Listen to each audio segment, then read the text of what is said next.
대한민국이 이뤄낸 경제성장의 신화. 그 이면에는 그림자가 존재합니다. 군중 속의 고독이라고 할까요? 관계의 불만족, 공감 친구의 존재 여부도 외로움을 주는 걸로 되어 있죠. 사람들 사이 연결은 약해지고 고립과 외로움은 급증하고 있죠.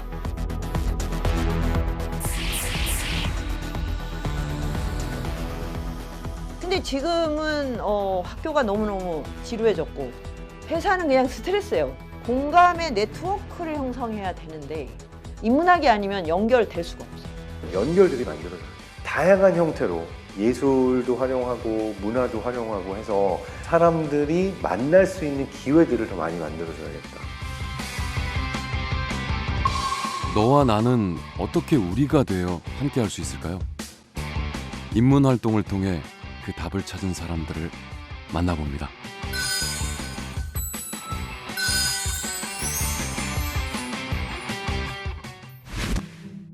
아이들은 인문학과 함께 놀며 서로의 연결고리를 만들어가고 있습니다. 그렇다면 학교 밖 세상은 어떨까요? 어서 오세요. 어서 오세요. 한민쌤 어서 오세요. 책과 사람을 좋아하는 이들은 울산의 독서 모임 멤버들입니다. 토론 주제는 죽음. 제가 살아야 되는 이유가 없는 거예요. 아무리 생각해도. 내가 왜 살아야 되지? 내가 왜 이 지구상에서 발을 딛고 살아야 되는지, 왜 숨을 쉬면서 딴 사람과 관계 맺고 살아야 되는지를 정말 못 찾겠더라고요. 삶의 의지가 없어진다는 거가 그러니까 좀 약간 희미해지는 건 확실히 저도 있거든요. 제가 어디에 소속돼야 되는지를 모르겠는 거예요. 경쟁에서 살아남아 사회에 자신의 자리를 마련했습니다. 하지만 채워지지 않는 부분이 있었죠.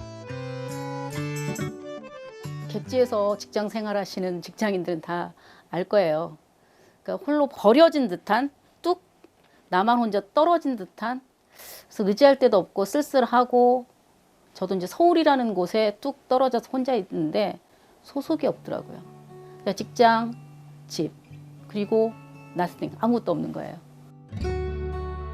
서울에서 회사를 다니다 뒤늦게 한의학에 관심을 가졌고 한약사가 됐습니다. 그러나 늘 공허했던 최미선 씨는 결국 고향으로 돌아왔는데요.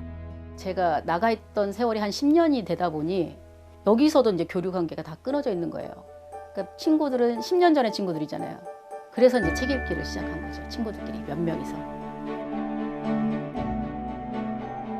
동네 친구나 몇 명 더 생기면 좋겠다는 그런 소박한 마음으로 시작했는데 의외로 관심 있는 사람이 많았습니다.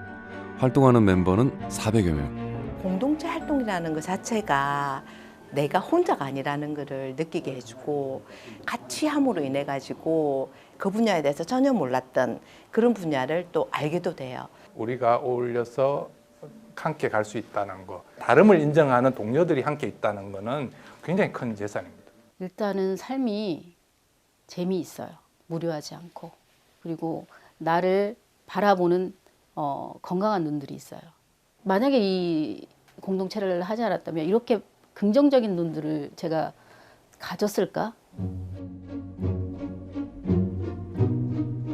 최미선 씨는 오늘 특별한 외출에 나섭니다. 지난 10년의 시간 동안 품어왔던 바람이 이루어지는 날이라는데요.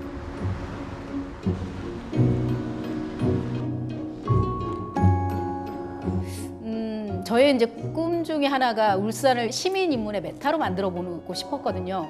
그 시민들이 직접 책을 읽고 토론하고 거기서 결론을 도출해내는 적극적인 인문학을 시민 인문학이라고 생각을 하는데, 그 인문 운동이 울산에서 한 10여 년 전부터 꾸준히 이어져 왔거든요. 말도 인문 웨이브잖아요. 인문의 바람이잖아요. 파도고. 삭막하다고 여겨졌던 산업도시 울산에 훈훈한 인문 바람이 불어옵니다. 한 달에 걸쳐 진행된 다양한 인문 프로그램. 저는 여기 오시는 선생님들이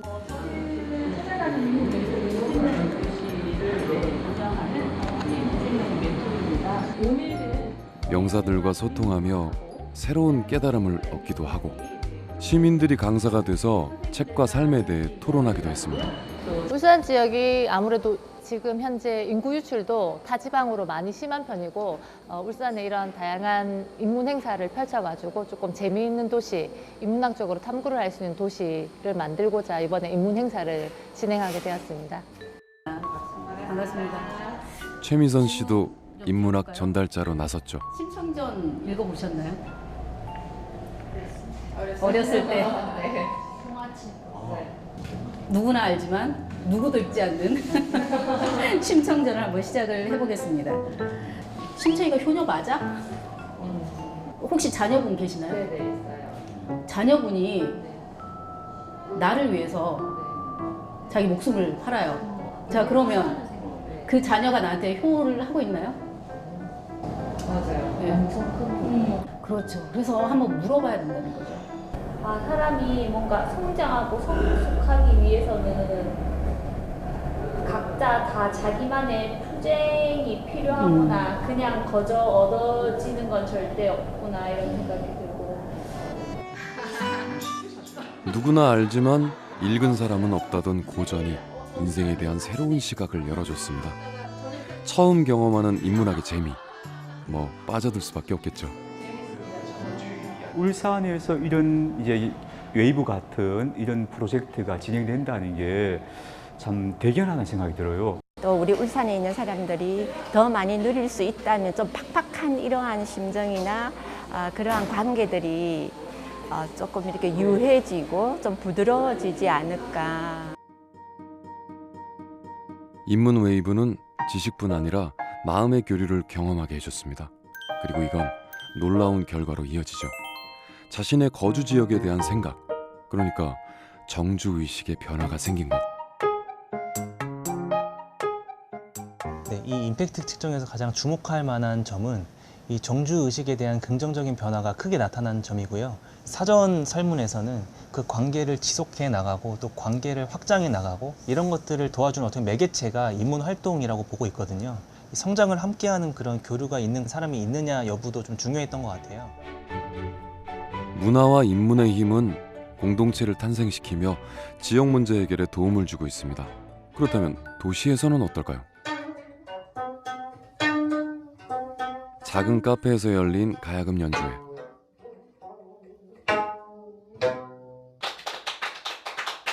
로스앤젤레스 다녀오셨나봐요. 기가 있어가지고 왔습니다.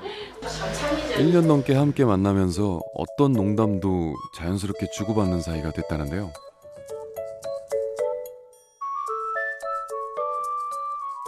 프로그램 이름은 일단 이야기 소리가 들리는 가야금인데요. 이 가야금을 매개로 이제 우리들이 이야기를 하고 살아가는 이야기를 할 수 있는 그런 프로그램을 진행하고 있습니다.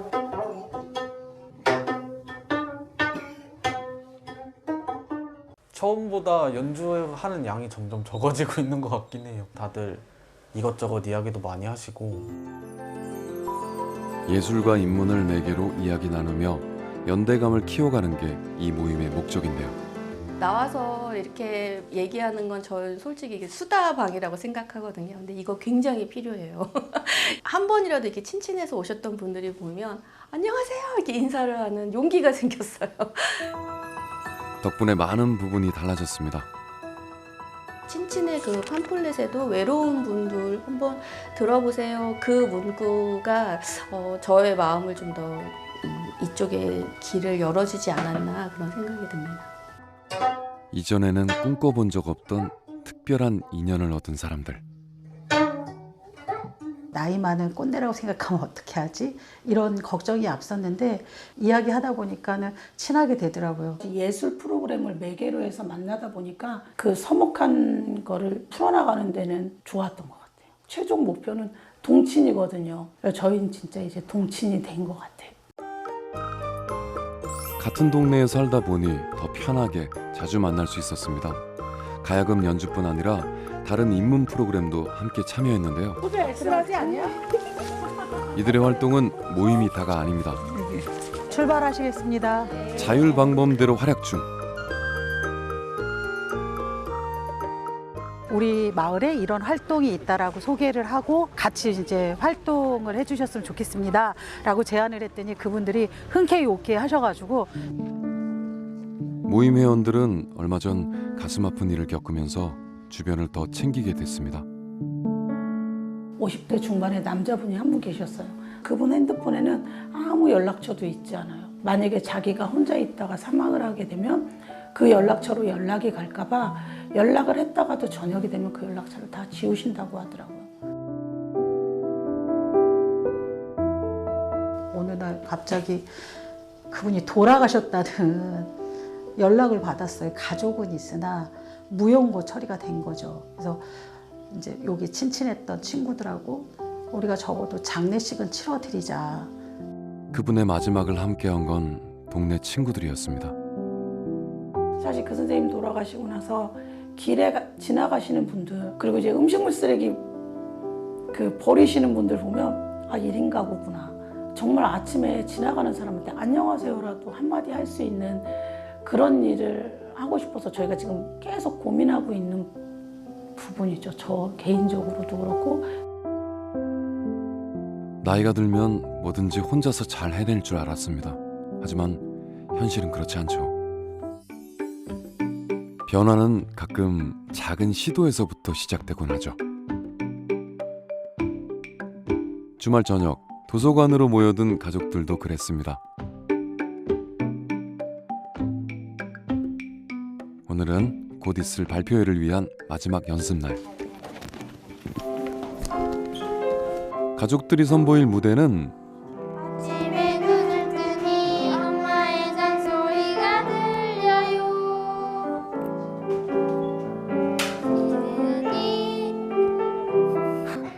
직접 만든 동요입니다.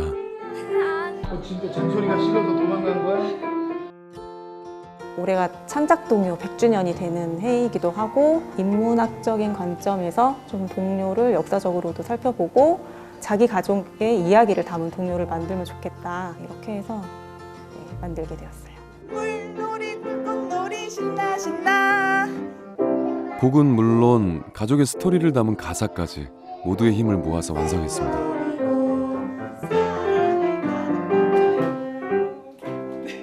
처음에 어떻게 했지? 첫 1절부터 기억이 안 나. 아니 바람처럼 달려가 우리 흔들. 직접 만든 노래로 무대에 서는 만큼 욕심은 나는데 현실은 쉽지 않네요. 같이 오진 않았지만 강아지 도담이라는 가족이 한 명 더 있어서 이렇게 노래를 만들면 훨씬 더 의미가 있겠다라고 생각을 해서 이제 그렇게 만들게 됐어요. 더 가까워진 느낌? 더 많이 얘기하고 그거에 대해 고민하는 게 더 많아진 것 같아요. 자, 이번엔 흔치 않은 대가족이 등장합니다. 가족은 남다지만 우리 가족은 달라요. 생김새도 성격도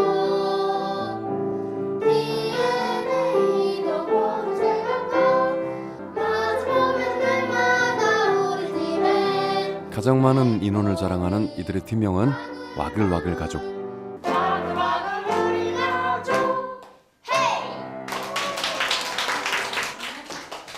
할머니 다녀왔습니다 하고 가자.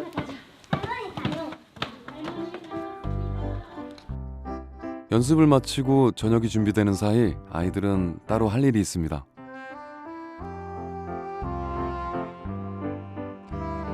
노래만 발표하고 끝나면 아쉽잖아요. 그래가지고 도서관 로비에다가 액자 만들어서 전시해 주신대요. 놀라운 건 가족이 이게 다가 아니라는 건데요. 3대 3이에요. 남자 셋, 여자 셋. 큰 오빠 28, 28, 작은 오빠가 26, 25. 굉장히 작은 애가 딱 맞아. 이 가족사진안에 저희 가족의 역사가 있는데요. 첫째와 둘째가 철이 들 무렵 부부는 입양을 시작했습니다. 닮았다고 대부분 얘기하죠. 아, 되게 닮았네요. 가족들은 이제 그 안에서 삶을 같이 살아가니까 닮아가는 것 같아요. 그렇게 가족이 들어서 6 형제가 함께 사는 대가족이 된 거죠. 공동체에서 저희를 너무 엄마처럼 아빠처럼 아이들도 케어해 주시고 그래서 그게 사실은 너무 감동이 됐어요. 아들 둘이 그때 중학생이었는데 우리 입양을 하려고 하는데 너희들 생각 어떠냐 하고 물어보니까 아이들도 좋다는 거예요. 개성이 강해서 평소 많이 부딪히던 형제들. 하지만 동요를 함께 만들면서 각자의 의견에 귀 기울이는 법을 배워갔다고 합니다. 가사가 좋아가지고 이거 나중에 입양곡으로 많이 부를 것 같습니다. 입양 로고송 도전합니다. 공개 입양을 하면 아이들이 어려서부터 알고 자라기 때문에 입양아로서의 정체성을 가지고 살아갈 수 있다라고 입양 선배님들이 말씀하셔서 다르지만 그래서 더 행복하다는 가족의 이야기를 담담히 담아낸 가사. 그만큼 이들의 연결은 단단했습니다. 막상 해보니까 훨씬 더 적극적이고 입양을 또 이렇게 당당하게 이야기하는 모습, 부끄러워하지 않는 모습을 보면서 애들이 좀 단단하게 컸나? 라는 생각이 들더라고요. 아이들은 어땠을까요? 엄마가 하자니까 재미없을 것 같았어요. 가족끼리 해서 더 이렇게 가까워질 수 있을 것 같아요. 우리 꼬마 친구들은 뭘 했어요? 저요? 지금이요. 한식 만든다. 노력하지 않아도 되는 당연한 관계란 없겠죠. 가족도 마찬가지였습니다.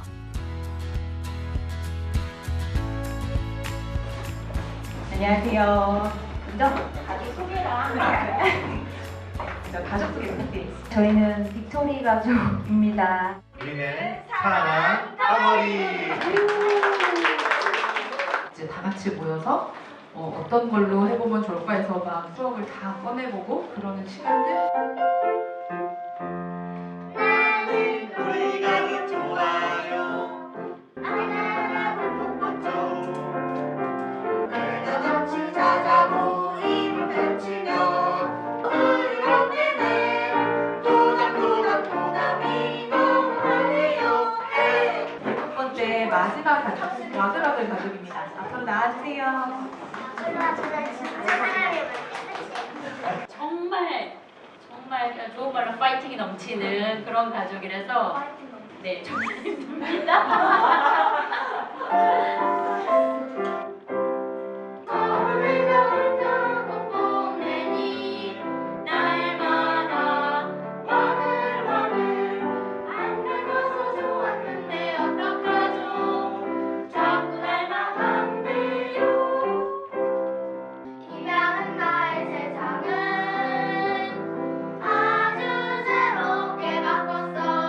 노래 부르는 게 재밌었고 공연 나가는 게 신났었어요.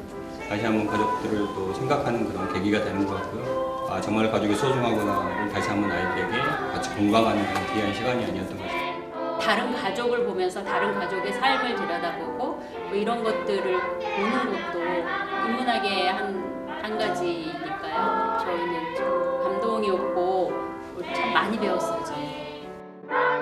힘을 합쳐 무대를 완성해간 기억은 가족 모두가 공유하는 아주 소중한 추억이 될 겁니다. 그리고 더 단단하게 연결되겠죠.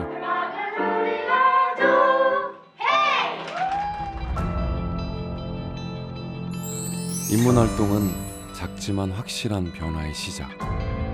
너와 나를 우리로 만들어준 인문학은 당신에겐 어떤 의미인가요? 아마 제가 인문학 공부를 하지 않았다면 여전히 또 누군가의 손에 휘둘리는 삶을 살고 있지 않았을까? 그러면서 항상 불안하고 불편하고 또 세상 불평하면서 살았었을 것 같아요. 그냥 저한테 콩나물에 물 주듯이 어느 날 제가 커 있거든요. 물이, 공기 그렇게 생각하면 될 것 같아요. 이런 표현을 써도 되는지 모르겠지만 좋은 귀를 가지게 되었습니다. 다른 사람의 생각을, 다른 사람의 말을 경청할 수 있는 그런 게 저한테는 가장 큰 좋은 기회였고 고마움이죠. 마을에서 사람들하고 이렇게 따뜻한 정을 느끼고 작은 거라도 나눠 먹고 아주 그냥 단순한 것도 저런 것도 인문학이 될 수 있구나. 사람인이죠, 인문학이. 시대가 던진 무수한 질문들, 그 답을 찾는 건 우리의 몫입니다. 중요한 건 인문의 눈으로 세상과 사람들을 마주하는 것. 나만의 해답을 완성해가는 첫 번째 단추가 될 겁니다.